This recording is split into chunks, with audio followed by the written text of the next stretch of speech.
Welcome to the Daily Devo. My name is Diana. Today we are talking about the choice to listen longer.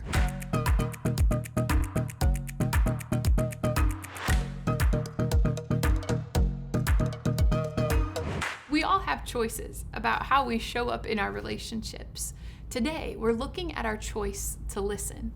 Let's look at James chapter 1, verses 19 through 20. It says this, "My dear brothers and sisters, take note of this. Everyone should be quick to listen, slow to speak, and slow to become angry, because human anger does not produce the righteousness that God desires." This is pretty clear instructions, right? And it's challenging to put this into practice. But what if today we think about our choice to listen longer?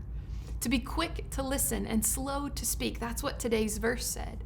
If we do that, that means we will end up listening longer if we put it into practice. So what if today we get curious?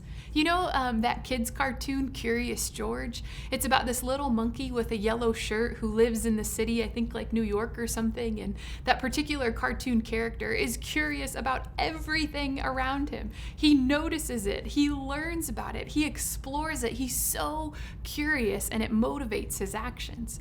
What if we did a little bit of that with our listening? What if we listen to other people where we start to wonder? We wonder, what are they trying to communicate? What if we wonder, what is the value that they have right now that they're championing? And we try to discover what value they're trying to protect or project.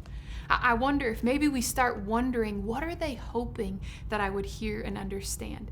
Even if you don't agree with it, can you discover what they're trying to communicate?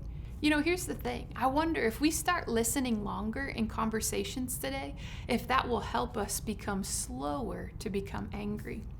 I once heard someone talk about conversation by comparing it to a game of catch. They were talking about how the speaker was holding this imaginary ball in their hands and trying to toss it to the other person to catch. And sometimes when we stop listening, we're no longer trying to catch what the other person is tossing our way. Instead, what ends up happening is both people start throwing a ball at each other at the same time. And it's a bit of chaos, and folks are getting hit and things are getting dropped. So rather than playing unintentional dodgeball in your conversations today, what if you played a friendly game of mutual catch? Let's listen to today's verse one more time. In our relationships, James says, "My dear brothers and sisters, take note of this.